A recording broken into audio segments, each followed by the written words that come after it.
Hey everyone, Lone Wolf Chat here, and welcome back. We're going to be continuing on with this little story. Okay.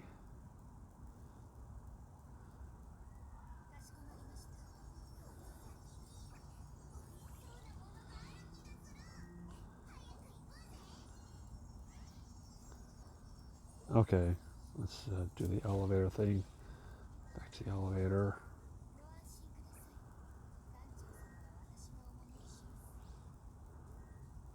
So, where are we going? Oh, hey Kiana.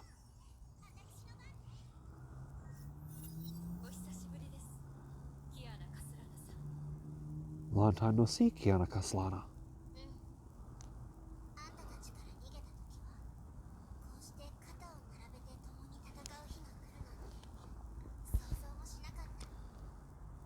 Yes, when I escaped from you, I never thought a day would come where we would be fighting side by side.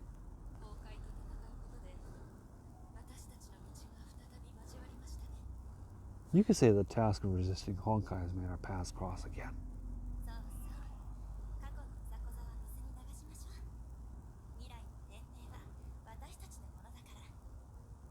Indeed, leave the unhappiness of the past behind. The future Shixal belongs to our generation.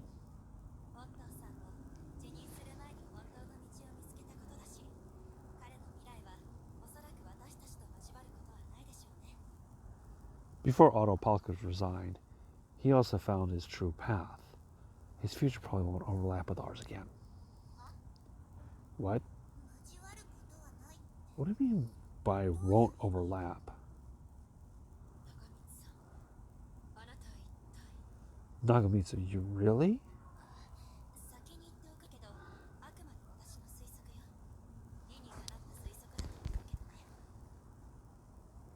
I should make clear that I was just speculating, although I do think it's a reasonable speculation. I don't know, she sounds a little sus if you ask me. The point is,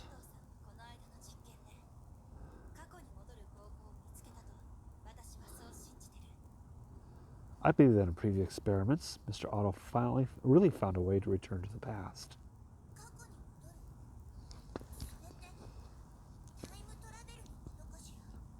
Return to the past? Are you talking about time travel?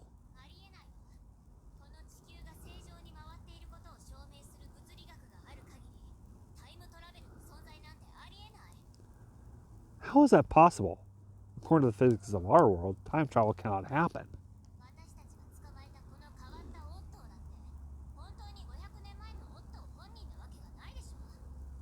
Even though we caught that strange Otto, he can't possibly be the real Otto from 500 years ago, right?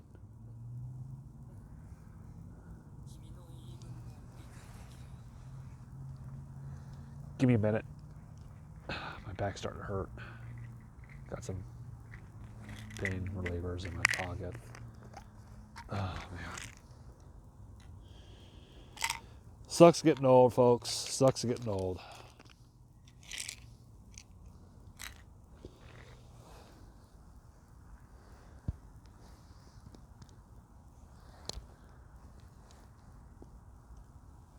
Also could be because of this cold.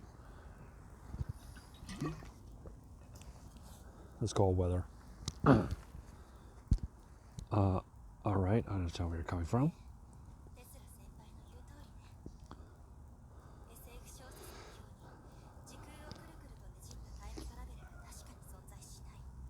Yeah, Tesla Senpai is right. The manipulation of time you see in sci-fi stories doesn't really exist. But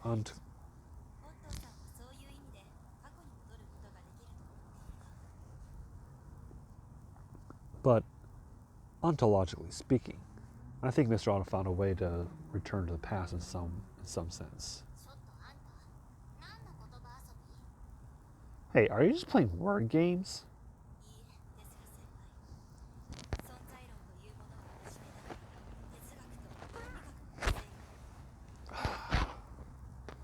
Of course not, Tesla Senpai.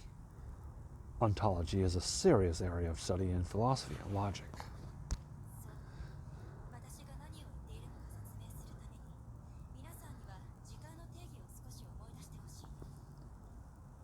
But to understand what I was saying just now, I need everyone to recall the implicit meaning of time.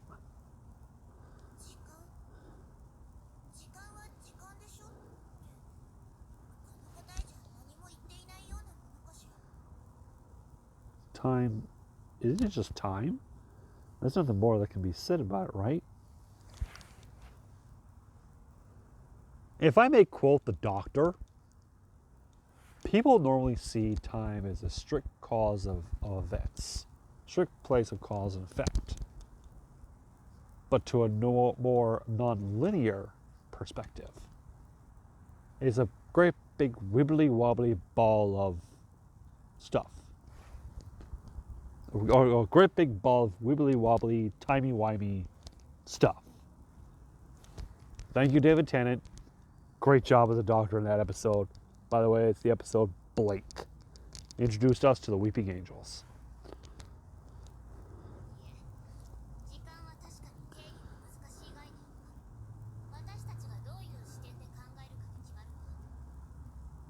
No, Teresa, time is indeed a concept that's hard to define, but its implications depend on how you look at it.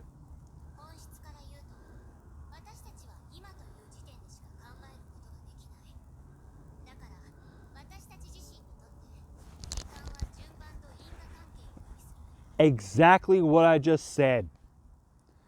In essence, everyone can only consider the present moment because of this. Everyone thinks that time is related to cause and effect.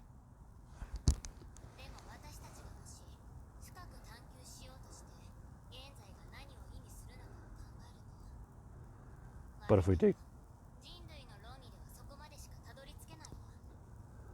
dig deeper and think about the present, what the present signifies, sorry, human logic seems to reach its limits at this point. It's a great big ball of wibbly wobbly, timey wimey stuff. Not necessarily, Tesla Senpai.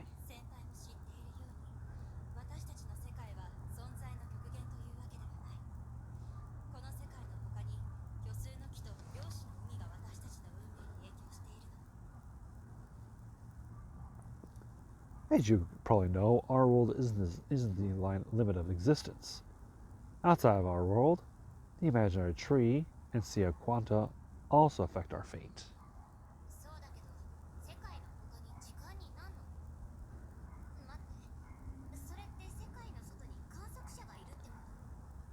But outside our world, can time have... Wait, are you suggesting that there are observers outside our world? Give me a minute here, I gotta go take care of some business.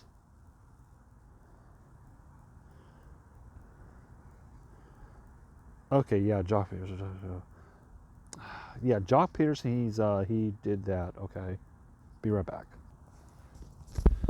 Okay, I'm back. And for those of you who are not inclined in sports, I'm going to give you a little thing about Jock Peterson.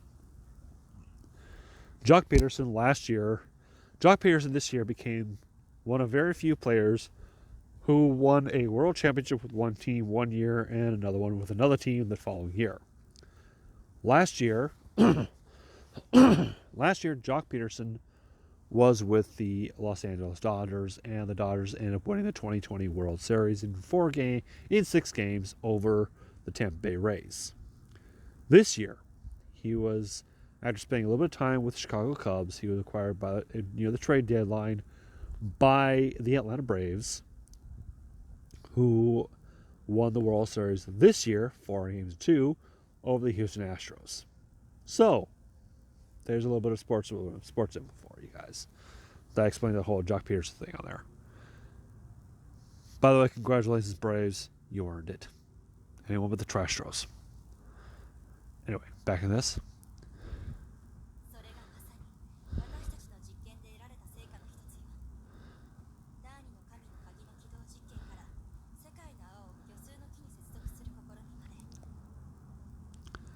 This is something we learned from multiple experiments. Through activating the second divine key and linking the bubble universe to the imaginary tree,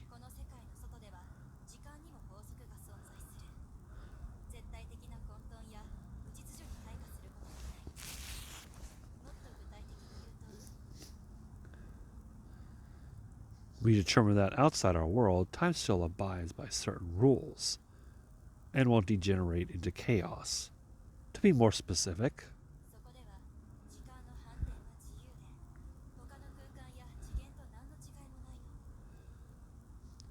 there, one can travel backward in time freely, no different from traveling through spatial dimensions.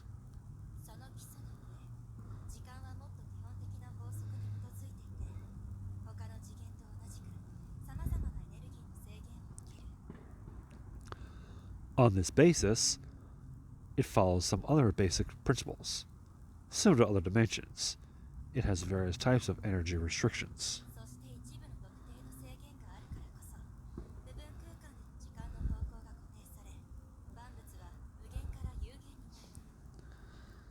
And some of these restrictions cause time to flow in a fixed direction in various subspaces, limiting the capabilities of objects in those spaces.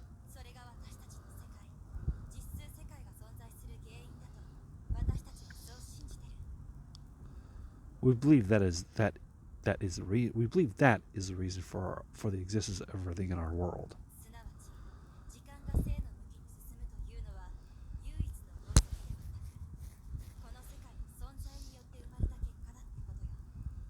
That is to say, the error of time is not a basic principle. It is a consequence of the existence of our world.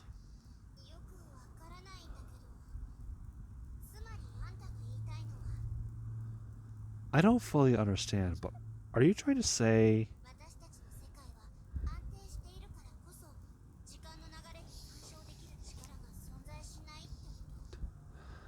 it's because of the stable existence of our world that no amount of power can interfere with the flow of time?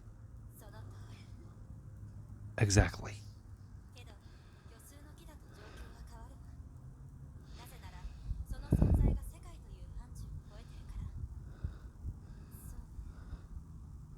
But the situation is different in the imaginary tree. Because it exists beyond our world. You can think of it as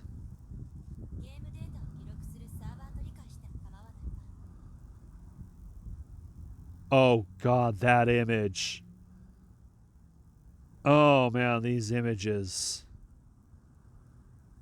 Oh god, that's Siegfried and little Kiana, little K423, and oh my god, that one is Himeko and Kiana. Oh man, I'm seeing the difference. A server that holds all the game data.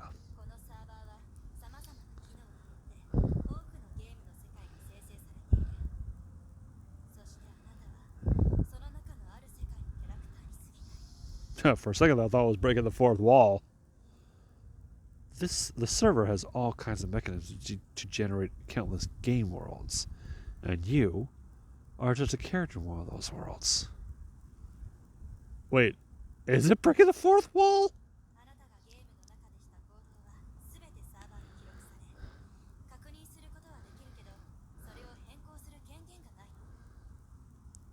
The server records every action you take at every moment. You can see the records, but you don't have the ability to change them.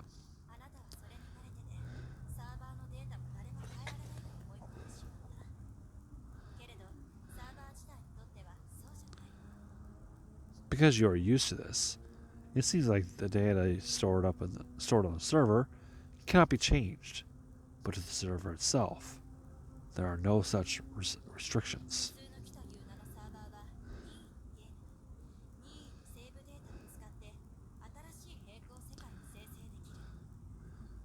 The game server that is called the imaginary tree can use a save file from any moment in time to generate a new parallel universe.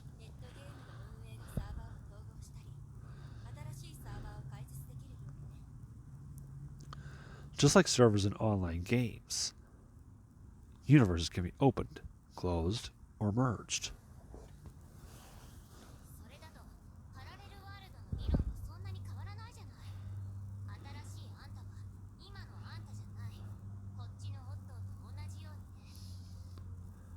This is no different from the theory of parallel universes. The new you is not the actual you, just like we've seen with Mr. Otto.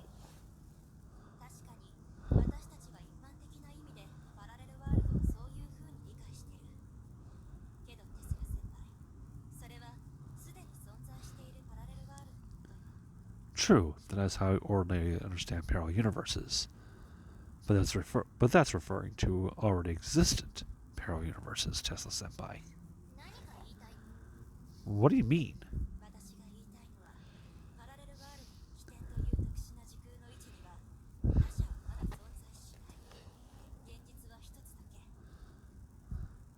I mean that the particular point of origin for parallel universes. I mean that at the particular point of origin for parallel universes, others don't exist, and there's only one reality.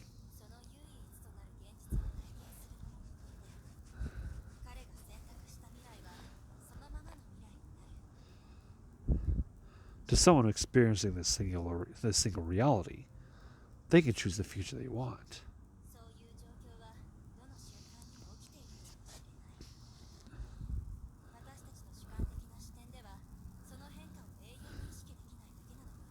In fact, such a thing is happening every moment. It's just that we aren't able to perceive it subjectively.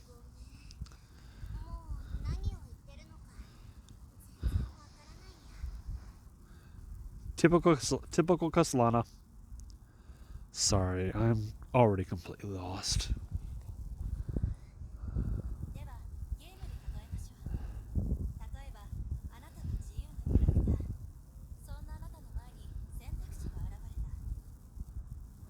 Okay. Oh, let's continue to use the strategy of a game. Let's continue the strategy of a game then. Imagine you are a free character in a game, and suddenly you are facing a choice.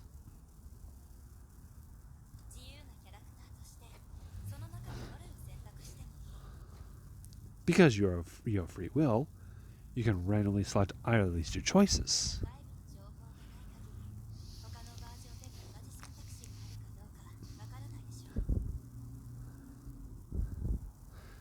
But without any external information, you will never know whether in the versions of the game, the content of the choice is the same.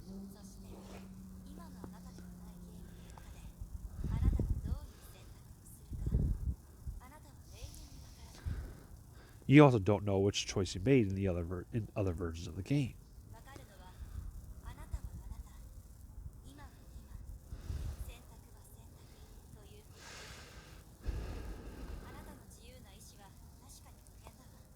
All you know is that you are you.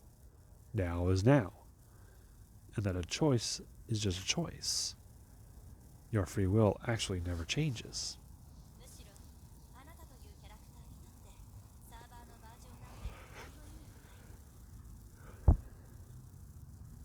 You could even say that from this perspective, all the other versions running on the server are irrelevant.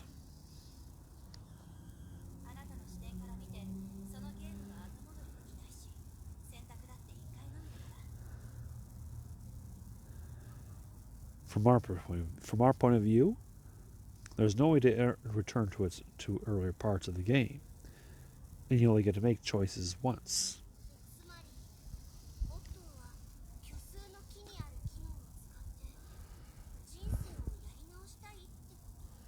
So what you're actually saying is, by using some of the imaginary tree's functions, Otto was able to live his life again?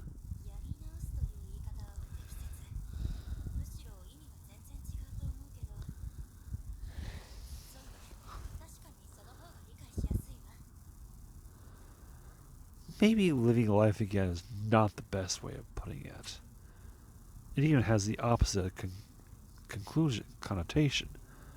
But to simplify things, yes.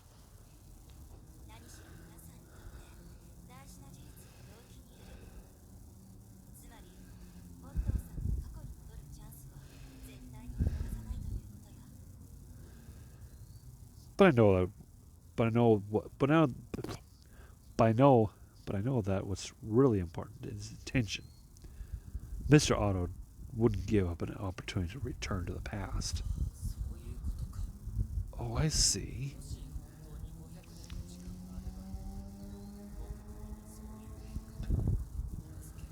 If I really had lived for 500 years, maybe I would really change like that.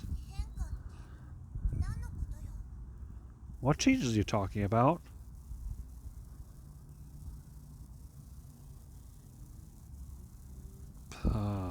what that was all about.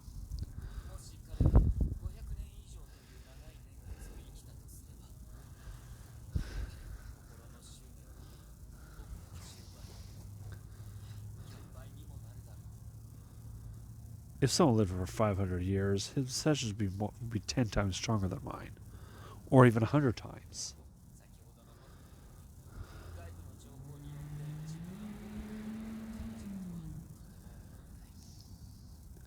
I don't think someone like that would act like I did just now, and reevaluate his own life based on outside information.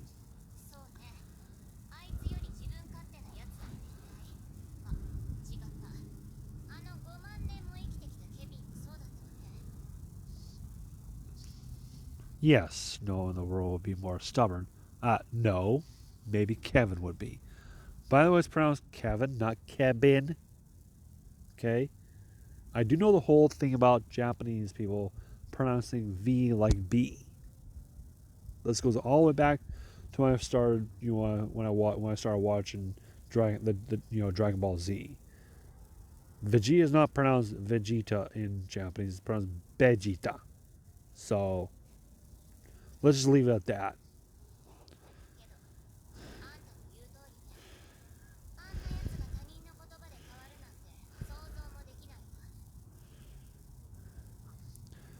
But what you said is true.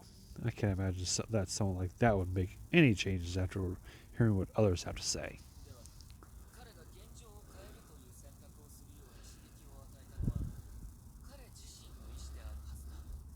If you compelled him to change his situation, he would do so based on some kind of inherent motivation.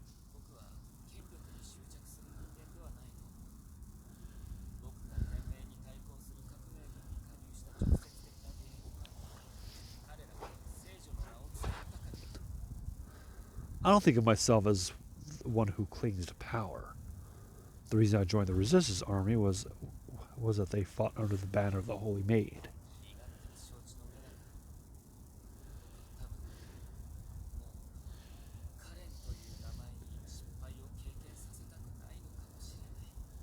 Maybe I just selfishly wanted to keep the name Callan from being defeated again.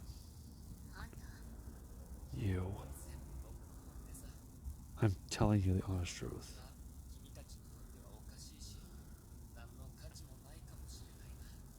Maybe you'll find my motivations funny or not worth caring about.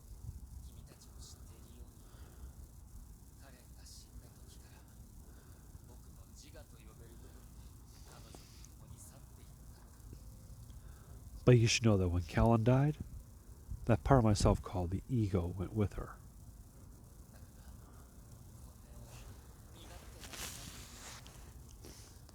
So if I may be frank. Hey, Frank.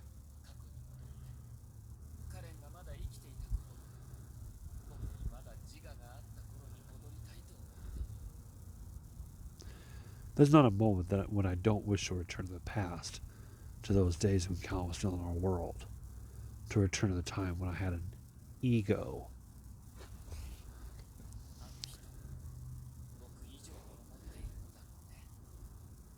I think that person would fear this even more.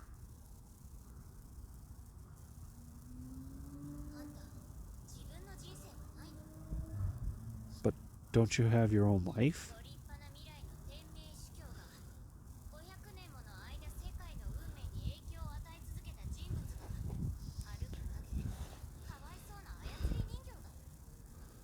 So the Grand Jigsaw Overseer, making his mark on the world for 500 years. And he's just a walking shadow? A pitiful puppet? You look surprised.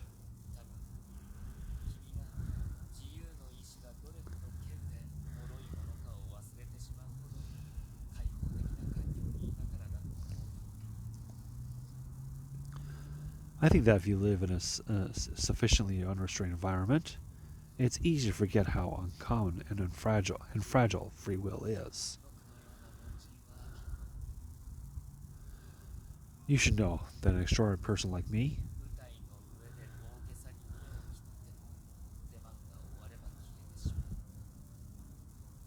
Wait, hold on.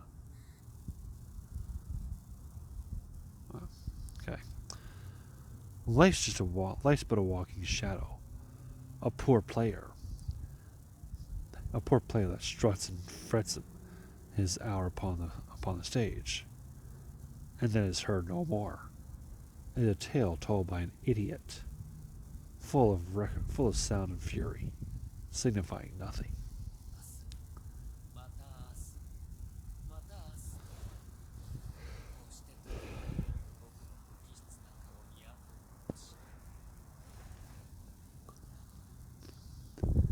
Tomorrow and tomorrow and tomorrow creeps in this petty pace from day to day.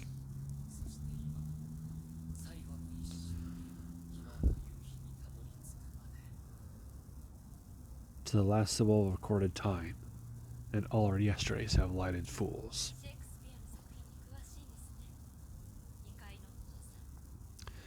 It seems you're quite familiar with the works of Shakespeare, Mr. Otto.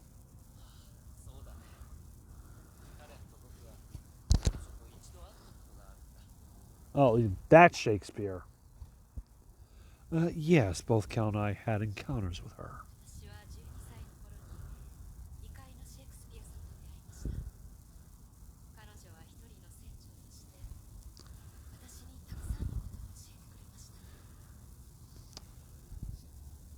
That would be the one that's part of Deon Coda's. That would be Deon Coda's. That Shakespeare is Shakespeare Adrift. From it's Deon Coda's specific stigma. When I was 12, I encountered Shakespeare. She was a ship captain and taught me a lot of things on my voyage.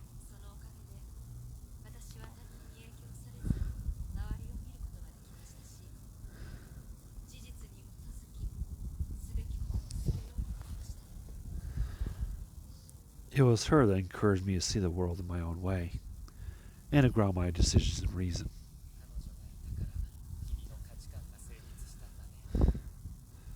She helped you establish your own system of values.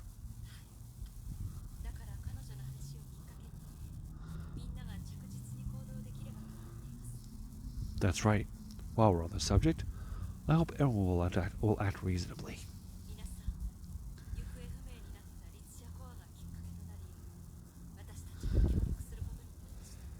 Everyone, we came together to cooperate because of the lost Heritage Corps.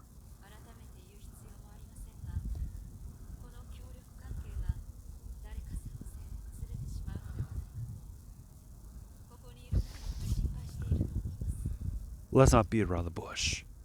Almost everyone here is worried about our cooperation, so that our cooperation could be disrupted by someone making an irrational decision.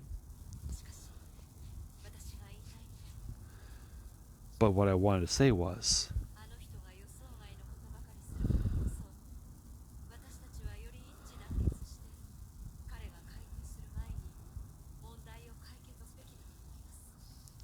the irrational tendencies of a certain individual are all the more reason for us to work together. Hopefully we can solve the problem before he gets involved.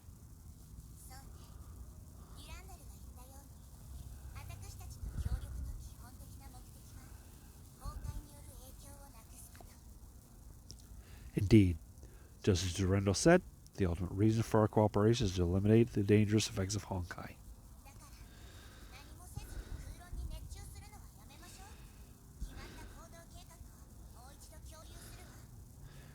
I think that's enough discussion.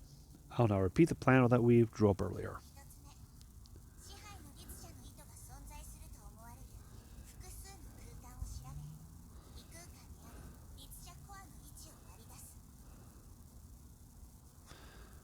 First, our overall goal is to test for spatial anomalies suspected to be the Herrscher Dominus' puppet strings at several locations. Then we need to determine the location of the Herrscher core in other dimensions.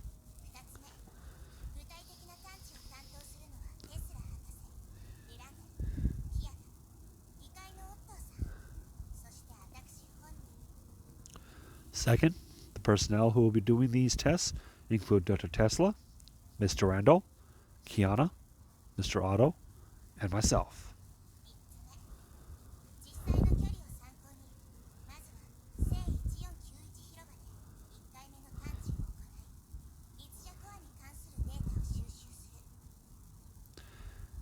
Third, because it's closest, we will do our first round of testing at St. 1491 Square and obtain our first batch of data about the Herrscher Core.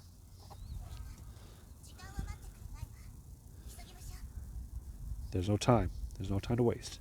Everyone, let's go. Yes, ma'am.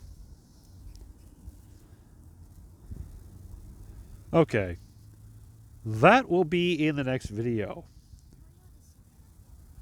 Wait, so do we need to talk to Einstein? Do I need to talk to Einstein? Anyway, that'll be in the next video. Until next time, this is Low J saying thank you all for watching. Take care of yourselves. Also, yeah, as you saw from the video from earlier, I got Mobius. Later on this week, I plan to do some rolls, hopefully for her weapon and maybe one or two of her stakes. Till then, Low J saying thank you all for watching. Take care of yourselves.